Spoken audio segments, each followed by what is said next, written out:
Muito bem, então vamos para a resolução da segunda questão da prova de isostática. Nesta questão diz o seguinte: dada a viga abaixo, obtenha a equação do momento fletor no intervalo CB e informe o comportamento físico da solicitação no intervalo. Considere a origem no ponto A. Então temos esta viga biapoiada e queremos saber a equação do momento fletor neste intervalo CB. Bom, para isso temos que calcular as reações de apoio.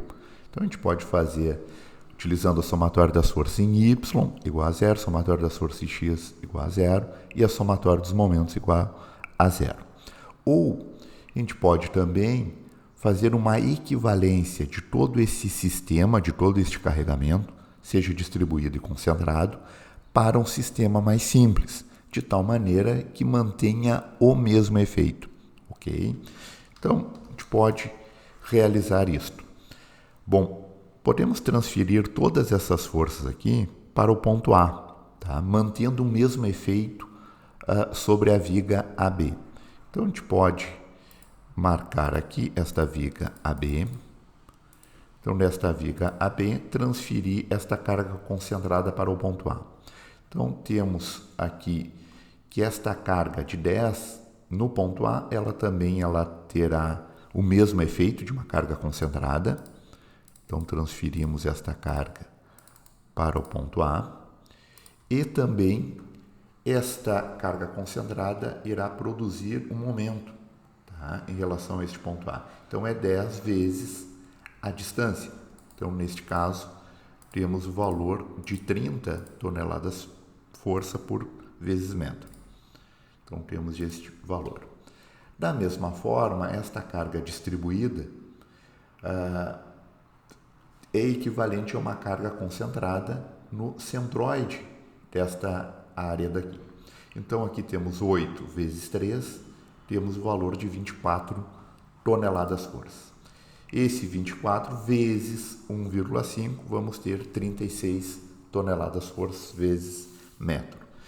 Então, toda essa carga distribuída, o efeito que ela produz no ponto A é de uma carga concentrada, com valor 24, então vamos ter que somar mais 24, e além disso, 24 vezes 1,5, que dá o valor de 36. Ok? Bom, vamos realizar a soma, tanto da carga concentrada como dos momentos. Vamos ter este valor, tanto do momento quanto da carga concentrada. Então, 10 mais 24, 34, e 30 mais 36, 66, certo? Ou seja, a ideia é transferir para um determinado ponto que mantenha esses mesmos efeitos, porque a partir disto, esta equivalência, depois facilita na hora de determinar a intensidade da reação dos apoios, ok? A gente nem está falando das reações, tá? Estamos estabelecendo simplesmente uma equivalência destas cargas daqui, ok?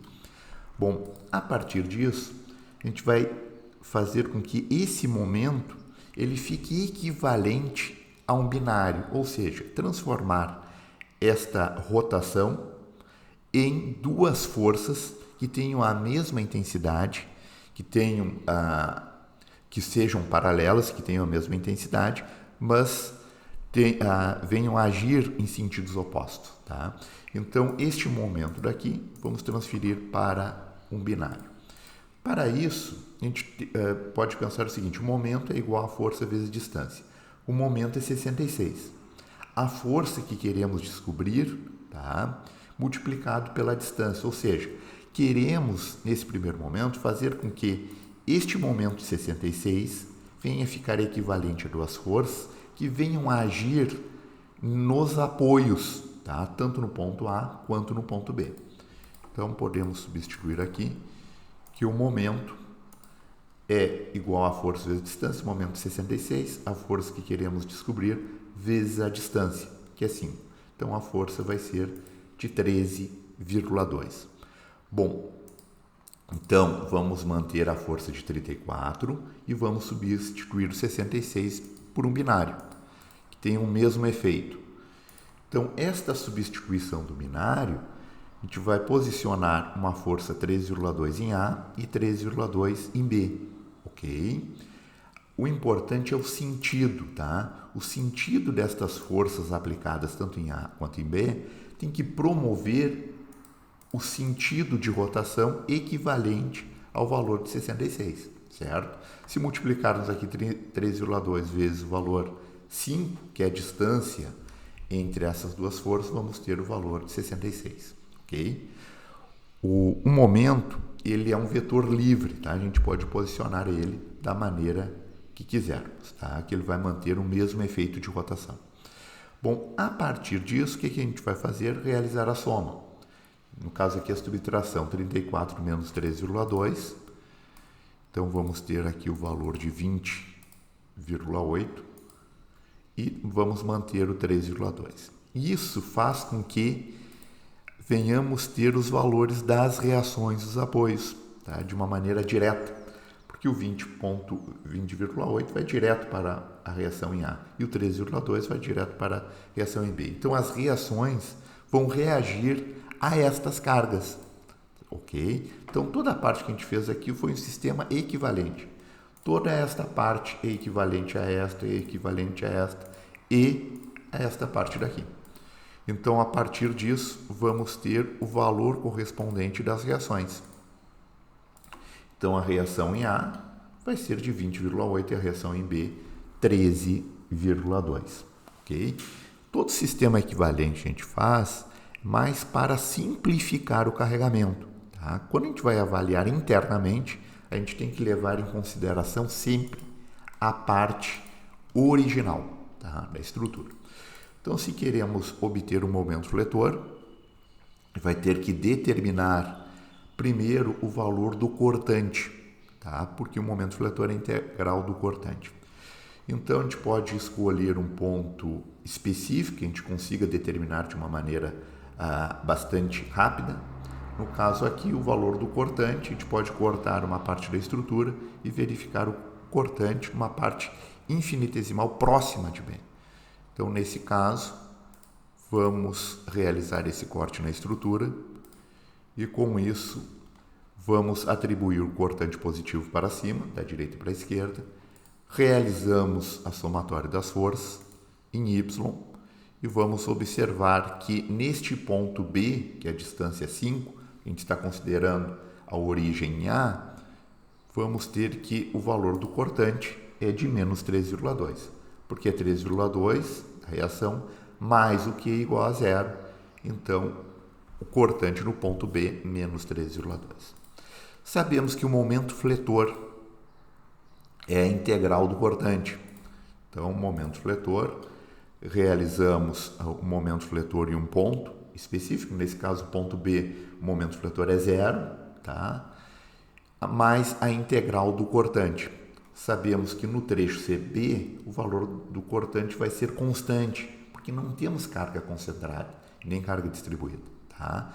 Se não temos carga, o valor do cortante vai manter menos 13,2, até uma parte infinitesimal à direita de C, porque aqui vamos ter uma carga concentrada e depois vamos ter uma descontinuidade.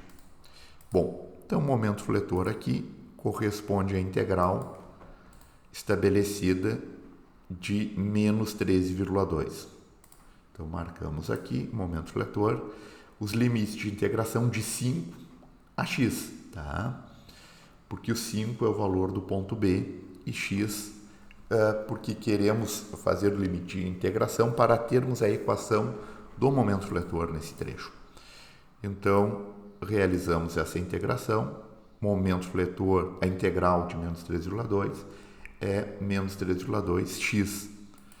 Vamos ter os limites de integração aqui, podemos deixar menos 3,2x e diminuímos agora em relação aos limites de integração, limite inferior e limite superior.